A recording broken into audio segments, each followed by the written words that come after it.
Oke, kita mulai aja ya. Oke, selamat siang semuanya, teman-teman kompak siang ini ya. Kita Siap. bersyukur ya karena anugerahnya kita bisa berjumpa di siang hari ini di virtual Zoom ya. Saya berharap semuanya adalah baik-baik dan sehat-sehat selalu ya. Semuanya diberkati. Oke, luar biasa siang hari ini. Seperti biasa, selalu ada yang bersaksi. Itu adalah Pak Yohanes Sutadi. Wow, orangnya ada di sini. Pak Yohanes Mantap, Sutadi. mantap. Ya, biasanya pakai belangkon ini. Ya, luar biasa ya. Ini seorang seorang apa? eh, eh, bekas yang tidak percaya tapi menjadi orang yang percaya. Nanti kita akan gali ya. Oke. Nah, teman-teman Kompak yang saat ini yang sudah hadir di virtual Zoom ini, di Kompak siang ini maupun yang saat ini sedang menyaksikan di rumah di YouTube channel ini, ya silakan YouTube ini bisa dibagikan di grup-grup rohani, grup-grup WhatsApp supaya kita bisa menjangkau lebih banyak jiwa-jiwa karena kesaksian pada siang hari ini dari Pak Sutadi sungguh luar biasa dahsyat ya. Tujuan YouTube channel ini adalah untuk memberkati, menguatkan iman orang percaya dan menjangkau jiwa-jiwa baru. Silakan di-share ya ke teman-teman, komunitas-komunitas yang lain sesuai dengan Markus 16 ayat 15, Matius 28, 19, 20 dan Kisah 1 ayat 8. Bagi yang rindu untuk bersaksi ya, bisa call ke nomor WhatsApp Kompak siang ini 08122 970 2298 atau 08123 556 7375. Nanti kami akan jadwalkan untuk bisa tampil di Kompak siang minggu depan ya. Nah, mari kita sambut dengan sukacita tamu yang akan bersaksi, Pak Yohanes Sutadi. Salam, selamat siang Pak Yohanes Sutadi. Apa kabar siang hari ini? Selamat. Puji Tuhan. Puji Tuhan ya, oke. Bapak Ibu terkasih di dalam Tuhan ya. Kita berjumpa dengan Pak Sutadi hari ini ya. Pak Sutadi, saya ajak Pak Sutadi untuk berdoa bersama-sama ya, Bapak ya. Ya. Demi nama Bapa, Putra dan Roh Kudus, kami bersyukur pada Pak siang hari ini kami ada di virtual Zoom ini bukan karena kuat dan gagah kami. Kami percaya semua adalah kasih karunia dan anugerah-Mu, sehingga kami boleh mendapat kesempatan untuk terus memuji dan memuliakan nama-Mu lewat virtual Zoom ini. Bapa di surga, saya percaya Engkau urapi setiap kami, urapi Pak Yohanes Sutadi yang akan membawakan kesaksian hidupnya, bagaimana dia diubahkan oleh Kristus. Biarlah kesaksian ini menjadikan kekuatan, menjadikan ketabahan untuk setiap kita, untuk terus memberitakan firman kepada setiap orang. Bapa di surga, terima kasih Tuhan, kami sudah berdoa dan mengucap syukur. Haleluya. Sama-sama katakan, Amin. amin. Amin. Oke, Amin. alright. Oke, luar biasa ya hari ini. Mantap ya. Pak Sutadi bisa eh, meluangkan waktunya ya. Percayalah bahwa ada sesuatu yang Tuhan mau sampaikan pada siang hari ini. Ya, siang hari ini izinkanlah saya sharing lah satu firman Tuhan ya di eh, di satu Raja-Raja 18 ya, di mana waktu itu Nabi Elia ya menunjukkan semangat yang luar biasa. Untuk apa? Dia mempertahankan penyembahan kepada Allah yang benar di Israel ya, di Gunung Karmel ya, di mana akhirnya eh, Nabi Elia bisa me- mengundang api dari surga untuk bisa melahap semua persembahan dari apa yang dipersembahkan oleh Nabi Elia. Tapi api dari surga tidak melahap siap apapun yang dipersembahkan oleh Nabi Baal. Nabi Baal dikalahkan oleh Nabi Elia. Disitulah kita melihat bahwa Nabi Israel, Nabi Elia adalah Nabi yang benar. Nah, syukur hari ini kami bisa kedatangan Pak Yohanes Sutadi ya, seperti Nehemia juga. Nehemia juga menunjukkan semangat dan dedikasi yang besar dalam memimpin pembangunan kembali tembok Yerusalem. Nah, demikianlah juga Pak Yohanes tadi sekarang membangun juga tembok-tembok pertahanan untuk melawan penyesatan-penyesatan saat ini. Ya, terima kasih Pak Yohanes tadi. Silakan Pak Sudadi mulai memperkenalkan dirinya. Banyak yang belum kenal nih Pak Yohanes tadi ya. Saya Ya, sama Pak Trisulo sudah kenal. Ya, ya, silakan ya. memperkenalkan diri dan dari mana asalnya, keluarga, apa kegiatan sehari-hari. Silakan Pak Sudadi. Baik, terima kasih Pak waktu yang diberikan. Salam, selamat siang Bapak, Ibu, dan saudara sekalian yang dikasihi dalam Tuhan. Perkenalkan, nama saya Sutadi. Yohanes itu zaman ketika dibaptis oleh Bapak Pendeta dikasih nama Yohanes. Saya terlahir dari keluarga Muslim, keturunan Madura, jelasnya di Torjun, Kabupaten Sampang, Madura. Saya besar di Gonalgi di Malang Selatan, di mana di Gonalgi itu satu-satunya kecamatan di Kabupaten Malang yang tidak ada gereja, tapi orang percaya ada di sana, sekalipun nggak banyak ada. Sejak kecil saya dididik oleh keluarga, karena keluarga saya keluarga Muslim Ustadz, banyak saudara, keponakan jadi Ustadz, pengasuh pondok pesantren, siswanya santrinya di atas 300, ada dari Madrasah Ibtidah Sanawiyah Aliyah di Desa Padansari, Kecamatan Poncokusumo, Kabupaten Malang. Ketika saya di SMA, saya sekolah di SMA Islam Jalan Kartini Malang.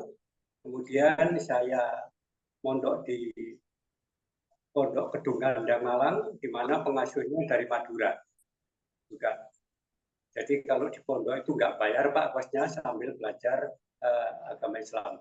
Kemudian lulus dari pondok santai dari SMA tahun 69, 70, saya masuk pondok pesantren di Ketapang, Kepanjen, Kabupaten Malang. Ya, Pak Sutadi, karena waktunya nggak banyak, bisa diceritakan bagaimana pertama kali Pak Sutadi bisa mengenal Yesus Kristus sebagai Tuhan dan Juru Selamatnya? Siapa yang mengenalkan dan apa yang terjadi? Ya, silakan. Ketika saya didatangi oleh teman itu waktu itu aktif di organisasi politik, di PDI pada waktu itu. Jadi seorang hamba Tuhan datang kepada saya menyampaikan kabar baik, siapa Yesus yang sebenarnya. Kemudian beliau juga sampaikan, saya suruh pelajari Al-Quran, siapa Isa menurut Anda. Kemudian setelah saya pelajari, saya temukan di sana, di dalam surat Al-Imran, ayat 45, bahwa ayat terakhir, Isa itu terkemuka di dunia dan di akhirat. Kemudian ketika kita sholat 5 hari, 5 waktu, 1 hari semalam, itu di dalam doanya Al-Fatihah ayat 6, ihdinas siratal mustaqim, tunjukilah jalan yang lurus, itu kalimat pertanyaan. Jadi mencari, suruh minta Tuhan untuk tunjukkan jalan yang lurus. Ternyata jawabannya ada di dalam Al-Jubruf 61, di mana di sana dikatakan bahwa Isya itu adalah jalan yang lurus, maka ikutlah. Sebentar Pak Sutadi, jangan cepat-cepat ya. Pak Sutadi kan nggak percaya tadinya, kan orang Muslim, tapi pasti ada seperti ini saya nggak percaya lah. Kenapa begitu Pak Sutadi bisa percaya? Ini kata-kata nggak benar lah. Ini saya percaya bahwa saya punya Allah sendiri loh. Saya Allah SWT loh. Apa yang terjadi? Kenapa Pak kok begitu gampang sekali? Ya, pada waktu itu kami sempat berdebat, dan ketika saya masih di agama seberang, pekerjaan saya itu sabung ayam, main kartu, minuman keras, juga rokok, kadang-kadang juga tayub Pak, tayuban itu, lala Jawa Malangan itu. Kemudian saya sadar, karena di dalam keyakinan yang lama, tidak ada yang namanya jaminan keselamatan. Ketika saya ditanya sama teman saya yang datang ke rumah pada waktu itu. Tadi andaikan Anda nanti dipanggil Tuhan, apakah Anda sudah memperoleh jaminan keselamatan? Artinya selamat di surga. Belum tentu, masih insya Allah. Oke. Nah, ya kalau selamat, kalau tidak, berarti kan di neraka selamanya. Jadi kepastian itu nggak ada. Nah, untuk itulah saya tertantang. Akhirnya saya doa puasa 3 hari 3 malam, minta ditunjukkan kepada Tuhan siapakah Tuhan yang layak disembah. Jalan yang lurus sebagaimana Al-Quran katakan di dalam surat Al-Jumlah 61, apakah benar-benar itu Yesus itu atau Isa itu jalan yang lurus. Ternyata pada hari ketiga, hari terakhir, saya mendengar suara yang sayup-sayup tapi sangat jelas. Akulah jalan yang kamu cari, ikutlah aku. Kemudian saya hubungi teman saya yang datang ke rumah saya itu, saya datang ke rumahnya, itu di daerah Malang Timur, Kecamatan Tirtoyudo, beliaunya sekarang gembala GB Diaspora Cabang Tirtoyudo. Kemudian saya sharingkan, ternyata betul-betul Isa yang datang itu Yesus. Gitu. Iya. Kemudian pada waktu itu saya komit, ya, karena saya punya masalah yang sangat berat sekali, seakan-akan secara manusiawi sulit nggak susah saya ceritakan, Pak. Yang jelas Pak Yohanes. Pak Yohanes waktu itu kan di pesantren kan? Betul? Iya, di Nah, pesantren. waktu pesantren, waktu mendapatkan ayat Al-Imran 3 ayat 45 itu yang menyatakan bahwa Isa Al-Masih adalah penguasa dunia dan akhirat. Apakah Pak Yohanes tadi pernah tanya sama ustadznya? Apa benar ini Al-Imran 3 ayat 45? Apa Saya pernah? tidak sampaikan pada waktu itu, saya juga ngajar ngaji. Saya juga ngajar di Langgar, gitu. Ya. Nggak ngajar. Nah, di samping itu juga saya menemukan di dalam surat Maryam ayat 71 dikatakan bahwa semua orang Islam pengikut Master M itu masuk neraka. Nah, kemudian saya baca di dalam ayat 72, bisa diselamatkan kecuali bertobat. Bertobatnya bagaimana? Di dalam surat Al-Maidah ayat 46 dikatakan, cara bertobat dan bertawa adalah melakukan ajaran Taurat dan Injil. Itu. Ya, oke. Ya. Sepertinya ini cerita orang percaya, nggak mungkin ya Pak Sutadi ada di pesantren. Apakah Pak Sutadi nggak pernah membicarakan dengan ustadz-ustadznya? Apa benar seperti ini? Kalau benar seperti ini, harusnya seluruh pesantren itu harus bertobat. Harus bertobat. Kenapa cuma Pak Sutadi sendiri? Nah, itu pertanyaan saya. Sudah sharingkan kepada teman-teman, tapi ternyata pemahamannya lain. Nah, kemudian saya tertantang juga, ya, pergumulan itu tidak serta merta, Pak. Okay. Jadi selama sekitar 2 tahun, mulai ketika saudara saya datang, teman saya datang, menyampaikan berita keselamatan siapa Yesus yang sebenarnya, itu sampai 2 tahun, Pak, baru saya percaya. Nah, begitu saya percaya, saya minta cerai.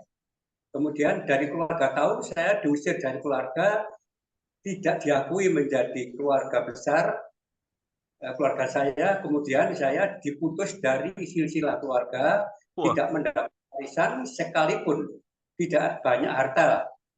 Dari desa di mana saya tinggal, saya diusir, dikasih waktu 1 bulan. Kalau tidak keluar dari desa, rumah akan dibakar rame-rame. Ya. Oke, Pak Sutadi, karena waktunya nggak banyak ya. Saya dan teman-teman ingin tahu, setelah Pak Sutadi mengenal kebenaran, ya, ini kan kebenaran yang hakiki, ya, tidak ada orang yang sampai kepada Bapa tanpa melalui aku. Nah, Pak Sutadi sudah mengerti. Apakah Pak Sutadi pernah menyampaikan kebenaran ini kepada teman-teman Pak Sutadi supaya mereka juga diselamatkan? Sudah. Apa? Jadi hari-hari pada waktu itu dengan cinta mula-mula yang Tuhan kasih. Begitu saya bersaksi kepada saudara-saudara, pada teman-teman. Gitu. Jadi hari ke-7 setelah dibaptis, Tuhan kirim 1 jiwa. Dari Oke. teman dia sampai sekarang keluarga besarnya juga, istri, anak-anaknya juga sudah bersama Tuhan, percaya Tuhan dan dibaptis. Oke, oke, oke. Pindah ke desa lain, satu kecamatan. Nah, di situ saya penginjilan selama 1 tahun, puji nama Tuhan, Tuhan kirim 17 jiwa, sudah dibaptis. Kemudian dari desa di mana saya pindah itu diusir lagi. Sampai 6 kali, Pak, diusir. Diusir dari RT, dari kampung. Akhirnya sekarang saya di lain kecamatan, di Malang Barat, di Wagir ini, Pak, sampai sekarang. Ya, ya. Tuhan, sekalipun nggak punya apa-apa, Pak Andre, tapi saya merasa damai sejahtera, sukacita yang luar biasa. Amin. Saya tidak bisa marah. Padahal dulu tuh saya pemarah, saya orang yang karena latar belakang juga keluarga Madura. Puji nama Tuhan karena kekuatan dari Tuhan. Sampai saat ini saya nggak bisa marah. Kalau orang mengkhianati saya ketawakan aja, saya doakan, itu Wow. aja. Ya, oke. Pak Sutadi, waktu Pak Sutadi menyampaikan kebenaran ya, kebenaran itu adalah kabar keselamatan, kabar sukacita. Pernahkah Pak Sutadi ditolak oleh seseorang atau kelompok? Ya, silakan. Sering, Pak. Ya, Sering kali, ceritakan Pak. apa yang terjadi. Sering kali, Pak. Ah, Bahkan saya dibunuh oleh keponakan sendiri, wah, yang notabene dia seorang ustadz, pengasuh pondok pesantren yang tadi saya sampaikan di Pandansari Bojongkusumo. Saya mau dibunuh, saya menghindar, Pak. Saya menghindar. Gitu. oke.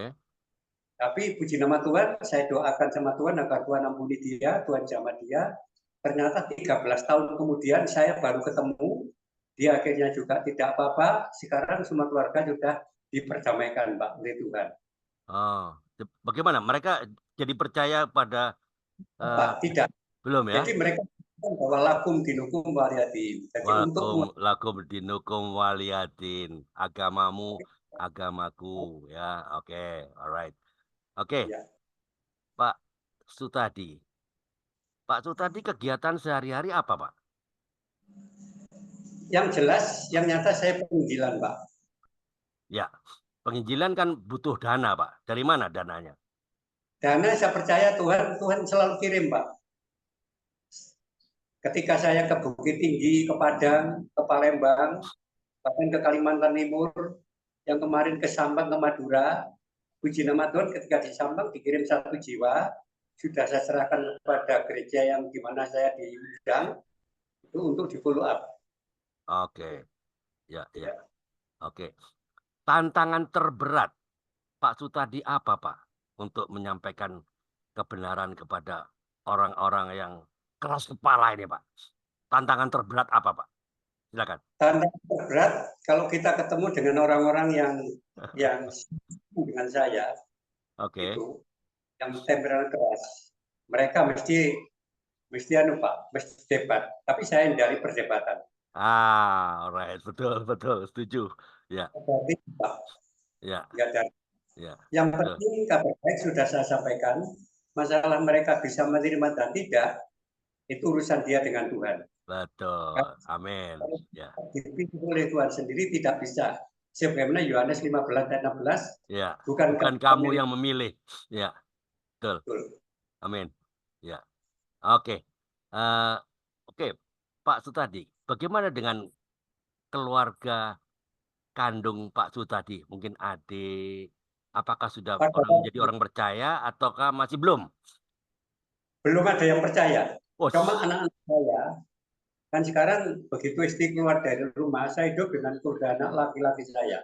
Oke. Puji Tuhan, mereka sudah nikah semua keduanya, sama-sama punya anak. Ya. Nah, kedua anak saya juga pelayanan di gereja.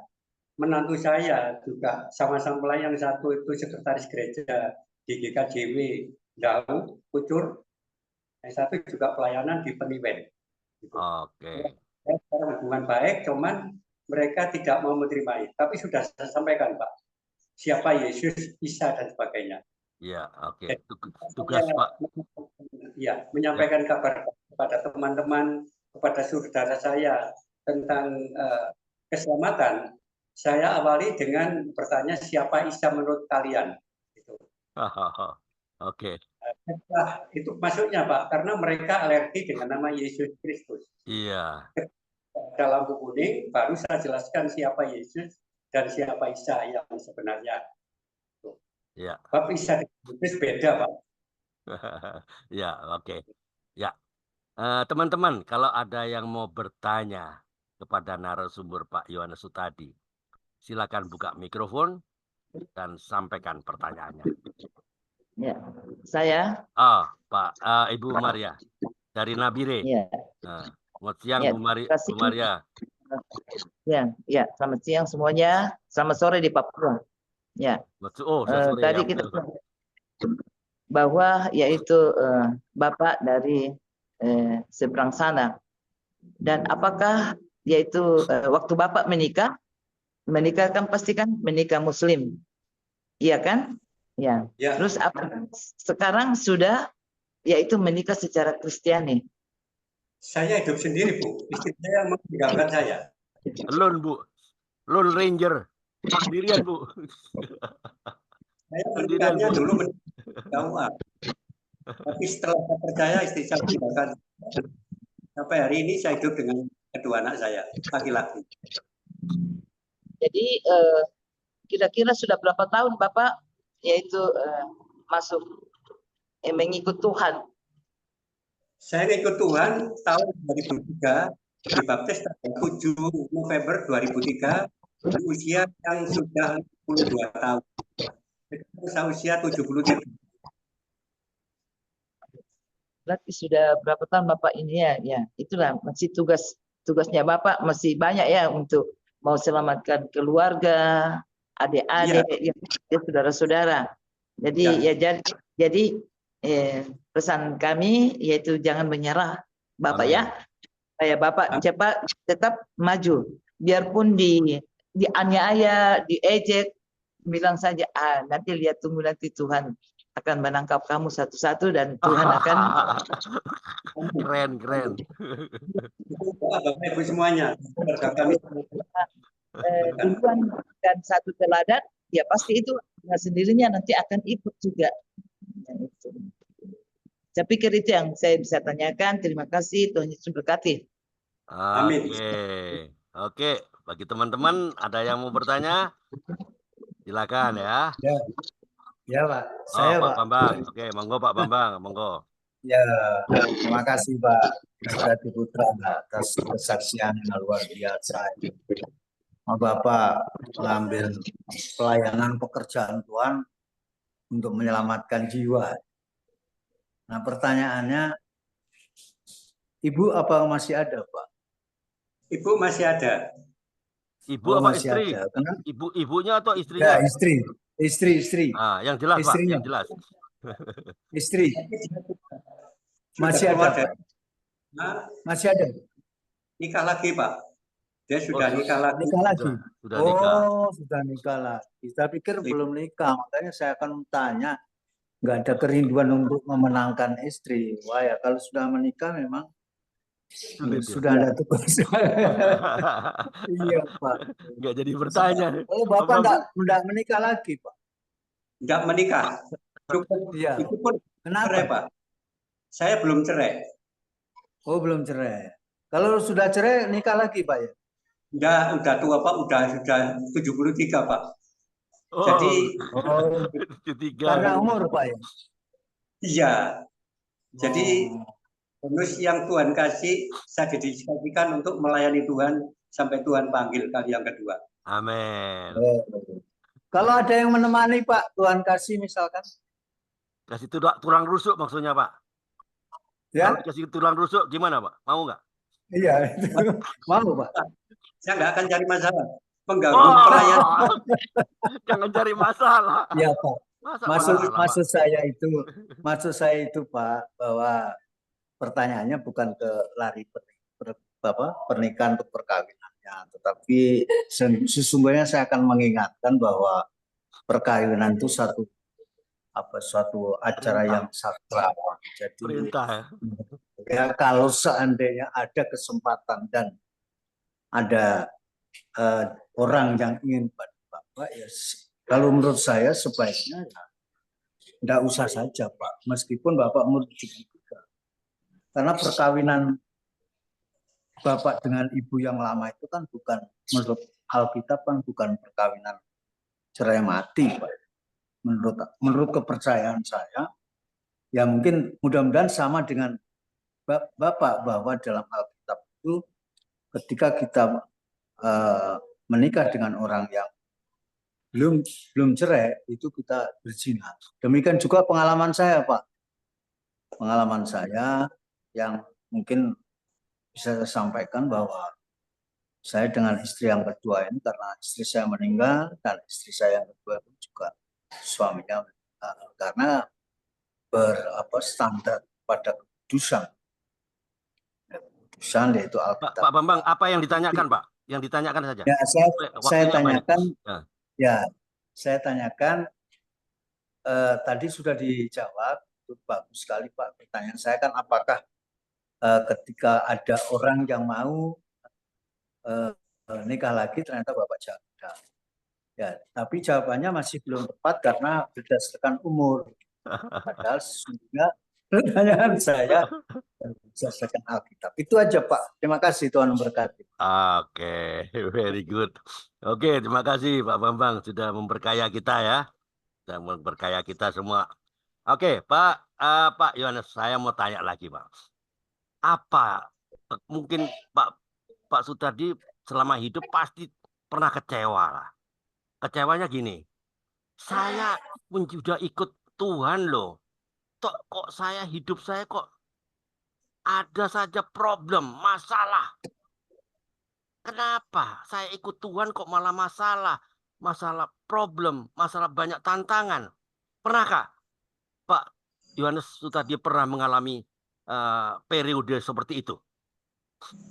Puji nama Tuhan, saya tidak pernah Pak. Karena Tuhan ngomong, itulah salibmu ikut aku.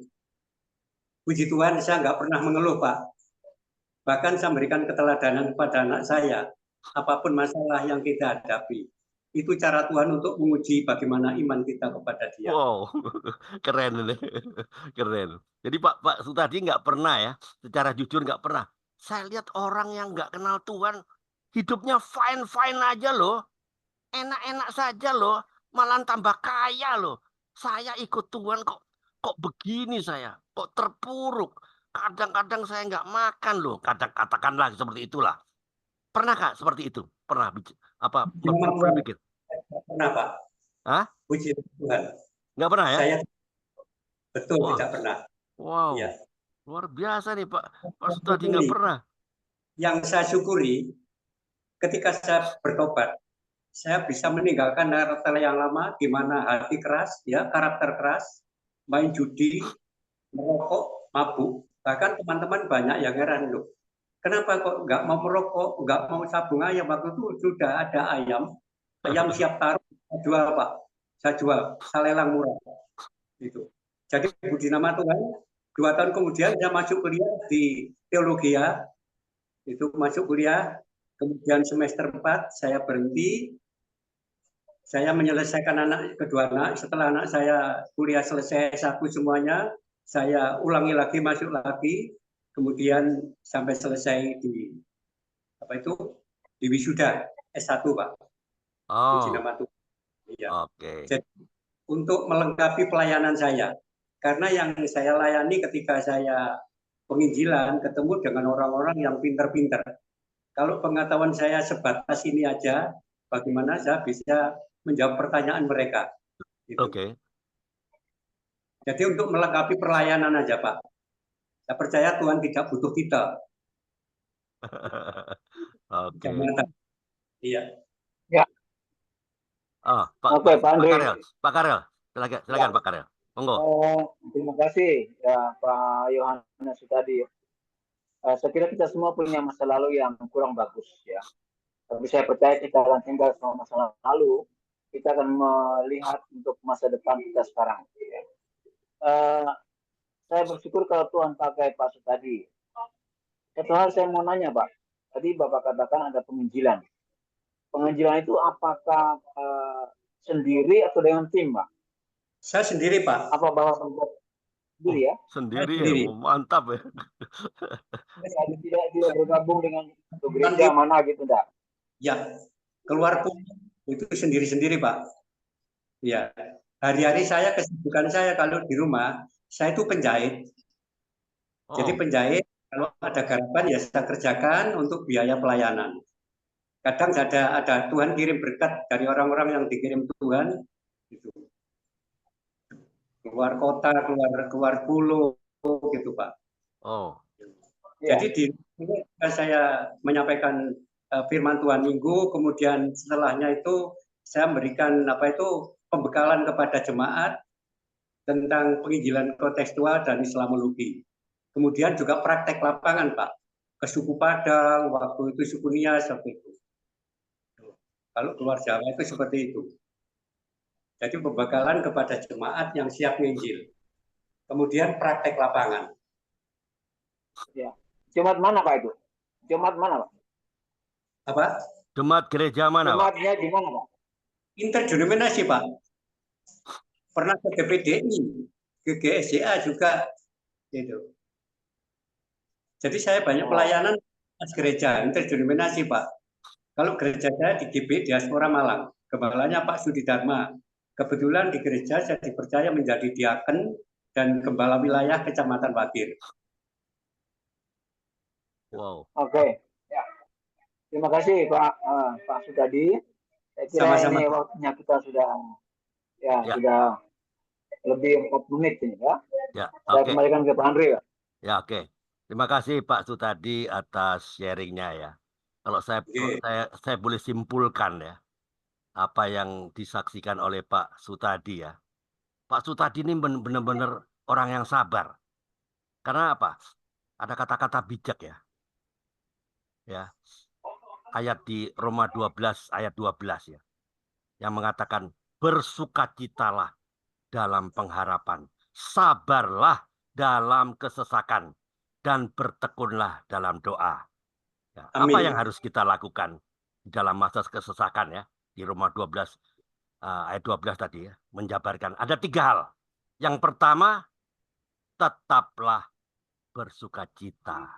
Nah, ini yang dipraktekkan oleh Pak Sutadi ya. Sukacita itu memberi kita kekuatan dalam Amsal 18 ayat 14 ya. Dikatakan orang yang bersemangat dapat menanggung penderitaannya, tetapi siapa yang akan memulihkan semangat yang patah?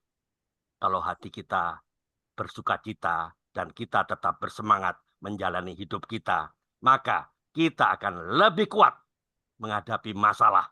Dan itu yang dilakukan oleh Pak Sutadi. Ya, kekuatan yang kita dapat dalam sukacita akan membuat kita kuat menghadapi setiap tantangan yang ada.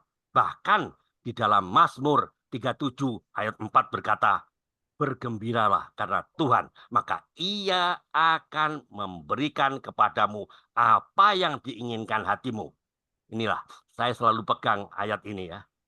Apapun masalah yang saya hadapi, saya selalu mengucap syukur. Saya selalu bersukacita karena saya percaya bahwa ketika saya bersukacita karena ada, maka Ia akan memberikan kepada kita apa yang diinginkan hati kita.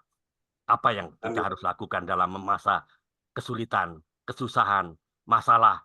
Yang kedua, sabar dalam kesesakan. Saya percaya bahwa Tuhan itu punya waktu yang terbaik buat setiap kita. You know, God takes time to create His masterpiece. Ya, Tuhan butuh waktu untuk Tuhan memproses dan membentuk hidup kita. Di dalam proses hidup kita, Tuhan sedang membentuk bagian-bagian yang terbaik. Jadi sabarlah. Itulah, saya percaya bahwa di dalam proses hidup ini selalu ada hal-hal baik yang Tuhan sedang kerjakan dalam hidup kita yang kita nggak pernah sadar sebelumnya.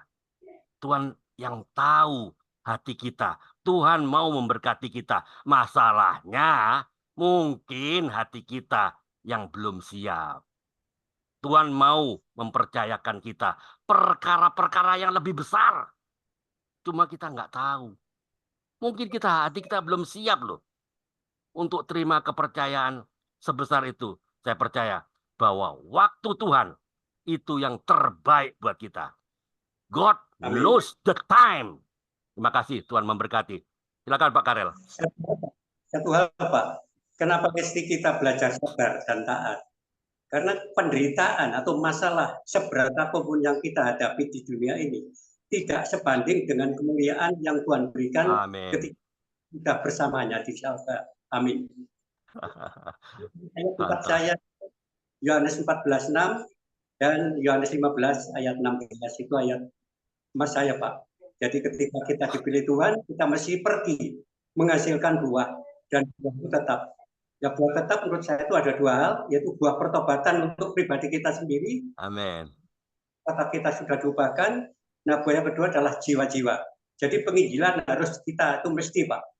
Jadi penginjilan bukan pada tugas pada evangelis, kepada hamba Tuhan, pendeta, gembala dan sebagainya, tapi sifatnya universal pada kita semua yang terpanggil. Amin. Terima kasih. Berarti. Mantap, luar biasa. Ya, oke. Terima kasih Pak Susadi sudah tambahkan ke kita. Tidak kebetulan kalau tema kita hari ini murid sejati harus menghasilkan buah. Oke, masih bersama kita siang ini Ibu Maria. Selamat sore Ibu Maria dari Nabire, Florence Jakarta, Pak Bambang, Pak Trisolo dari Wagir. Selamat siang Pak Trisolo. Ya.